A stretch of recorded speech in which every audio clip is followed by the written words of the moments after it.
Hi friends, welcome to VRA cooking channel. ఈ రోజు recipe వచ్చి మైదా పిండితో స్వీట్ ఎలా చేయాలో చూపిస్తున్నాను.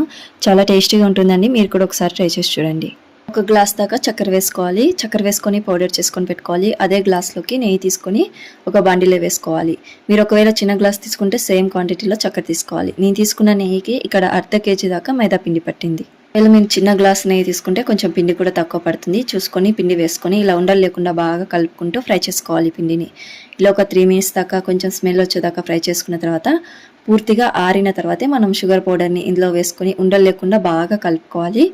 ఇలా బాగా మొత్తం షుగర్ పౌడర్ కలుపుకున్న తర్వాత ఒక ప్లేట్కి ఆయిల్ని అప్లై చేసుకోవాలి. ఇలా బాగా కలిపిన తర్వాత ఆయిల్ అప్లై చేసిన ప్లేట్లోకి దీన్ని వేసుకొని బాగా స్ప్రెడ్ చేసుకొని 1 మినిట్ పాటు ఫ్రిడ్జ్లో పెట్టుకొని మనకి ఏ షేప్లో కావాలంటే ఆ షేప్లో కట్ చేసుకొని సర్వ్ చేసుకుంటే చాలా టేస్టీగా ఉంటుందండి ఈ స్వీట్. మీరు కూడా తప్పకుండా ట్రై చేయండి. అలాగే నా ఛానల్ ఫస్ట్ టైం చూసినట్టయితే సబ్స్క్రైబ్ చేసుకోండి, లైక్ చేయండి, షేర్ చేయండి. Thank you.